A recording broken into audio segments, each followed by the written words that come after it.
Hi guys! Welcome back to my YouTube channel, and for this video ay gusto ko lang i-update yung isang certain video natin regarding sa iAccess kasi everyday nakaka-receive ako ng madaming comments, ng madaming questions regarding sa iAccess, and mostly hindi ko na talaga nasasagutan yung mga questions nyo kasi busy na din ako sa work, and yung iba talaga is hindi ko na alam kung ano yung sasagot sa kanila.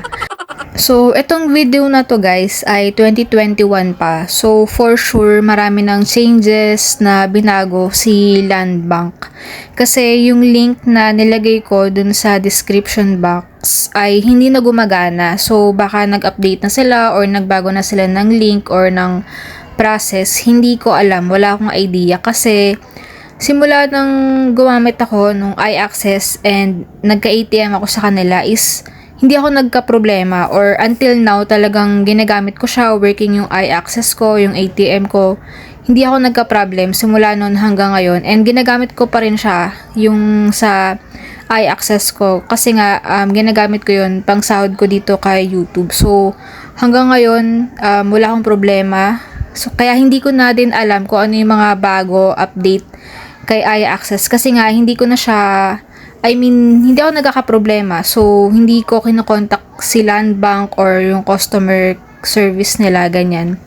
So, anyway, sasagutin ko lang yung ilan sa mga questions na laging tinatanong. Pero, meron akong longer video na na-post ko na before. So, pwede nyo i-check yun kasi mostly na mga questions din, na mga comments is sinagot ko din doon. So, pwede nyo i-check kung gusto nyo ng mas mahabang video or kung andun yung ibang tanong na hindi ko masasagot dito. So, ang unang question natin is, your account is currently enrolled as own deposit account. So, ito yung mostly pinakamadaming comments sa akin pag sa video ko ng mga Land Bank. So, nag-error daw kasi lumalabas na currently enrolled as own deposit account. So, ang ibig sabihin nun guys is ganito. Di ba may dalawa tayong finil upan sa pag Land Bank? Pag bago to pag new accounts, kasi ganun yung sa akin new accounts ako sa Land Bank. So, una, nag-fill up ako ng Land Bank ATM for ATM, and then yung after nun, yung iAccess form. So, dun sa Land Bank ATM form, so, di ba andyan yung mga basic questions like about yourself, name, age, ganyan, address. Tapos, sa dulo nun, sa part nun, hindi ko na kasi maalala and hindi ko na maano yung form. Pero, sa dulo nun, guys, may nakalagay dun, parang, do you want to register for iAccess? Parang ganun yung question. Tapos, nung time na yon sa akin, nag-no ako. Kasi hindi ko alam ano ba yung iAccess, wala akong idea. So, nag-no ako. So, since nag-no ako doon sa question na yon, nung time na nag-fill up ako ng form for iAccess is hindi ako nahirapan or hindi nagkaroon ng error or hindi lumabas yung words na currently enrolled as own deposit kasi hindi pa nga registered yung account number ko nung nag-fill up ako ng form dun sa ATM. So, nagagets nyo ba guys?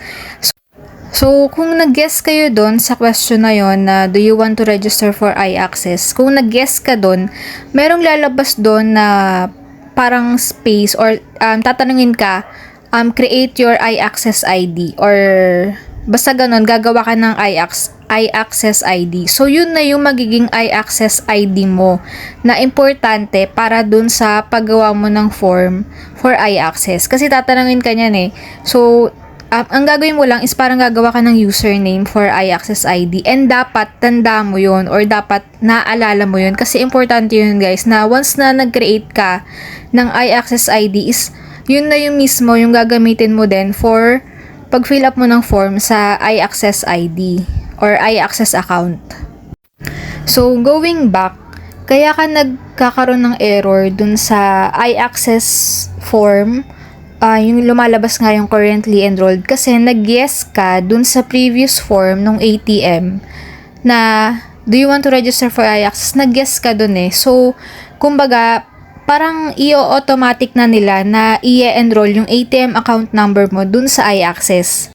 Kaya dapat alam mo yung iAccess ID mo kasi after mo mag-fill up nung ATM account form, na nag-guess ka nga doon, it means na-register na nila yung account number mo for iAccess. Kaya pag nag-register ka or nag-fill up ka ng form sa iAccess and nag-error na kasi nga yung account number mo na-register na nung sa previous pa lang, sa previous form nung nag-apply ka nga nung land bank na ATM. So, nagigets nyo ba guys? So, ngayon, if ever hindi nyo na maalala yung iAccess ID nyo, is walang way or walang option para ma-retrieve, mabago, makuha yung inyong iAccess ID unless pumunta kayo mismo dun sa bank. Kasi ever since naman, kahit nung 2021 pa, hindi talaga walang option para makuha, maalala, ma-retrieve yung ating iAccess ID unless pumunta ka mismo dun sa bank and sila yung mag-aayos ng account mo para sa'yo. Kasi ako, pag mga ganyang importanteng guys, sinusulat ko lahat or tinitake note ko kung ano ba yung nilagay ko, ano bang user ID na nilagay ko, ano bang password na nilagay ko, mga ganyan. So, yung mga ganyang importanteng bagay, sinusulat ko talaga kasi madali din ako makalimot eh. So, ayun guys, yung reason kung bakit nga lumalabas na currently enrolled as own deposit account. Kasi nga, nag-fill up ka ng form dun sa ATM and nag-guess ka dun sa iAccess, it means na register na ni Landbank yung account number mo for iAccess and ang kailangan mo na lang is i-activate. So, for activation, nag-wait lang ako ng 13 days. So, medyo matagal siya. Kaya nga, naghanap ako ng ibang option na yung resend activation. But, yun nga, hindi na siya gumagana ngayon. Kasi siguro, may iba ng way si Landbank kung paano nila ina-update yung code. Lalo na pag matagal dumating.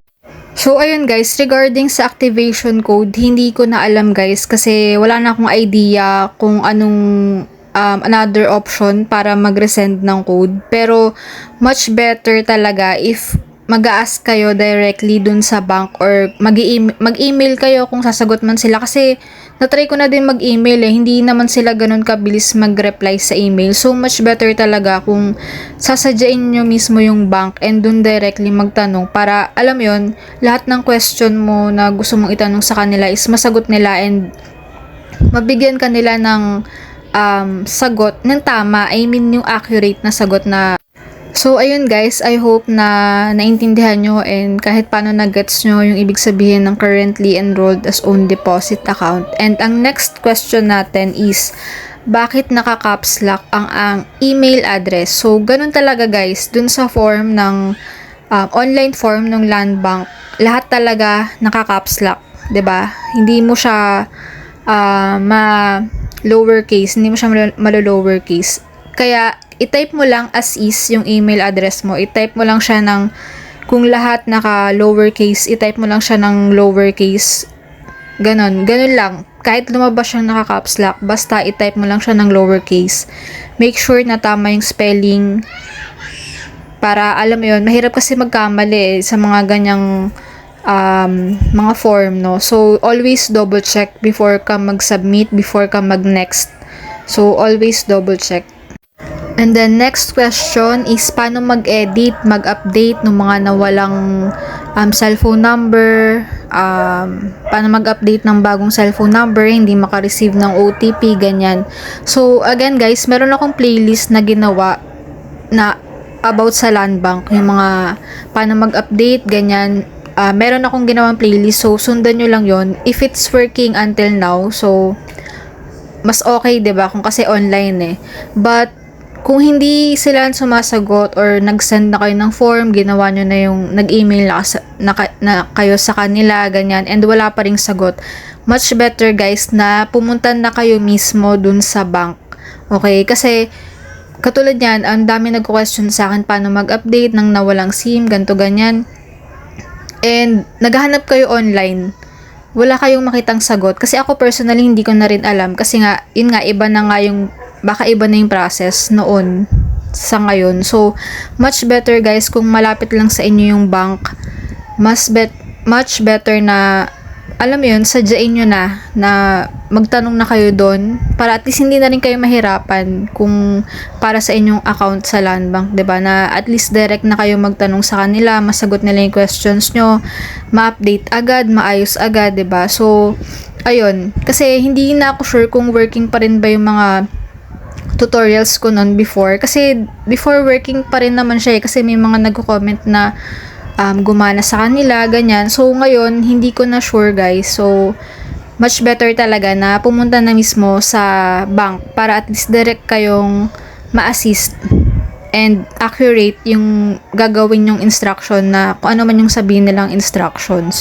So, ayan lang guys for this video and na-explain ko naman and nasagot ko naman yung pinaka mostly asked question sa akin na yun nga yung currently enrolled as own deposit account, and I hope may natutunan kayo and nagets nyo yung sinabi ko dito.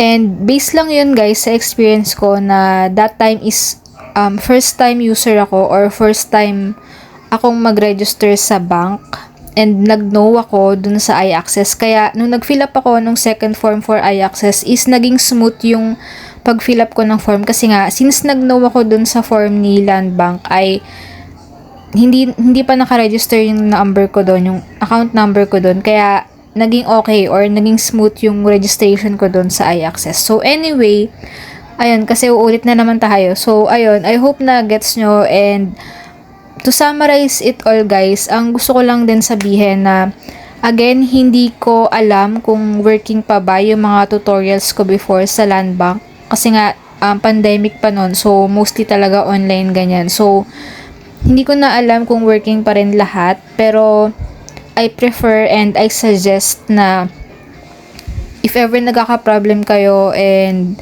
wala kayong makitang sagot sa online, sa YouTube. Kasi, for sure, alam ko nag-search din kayo sa ibang YouTube kung paano yung gagawin. And if wala kayong makitang sagot, much better talaga guys na ipunta nyo na or i-direct nyo na mismo dun sa branch nung Land Bank kung saan kayo nagpa-ATM or nagpa-card, ganyan.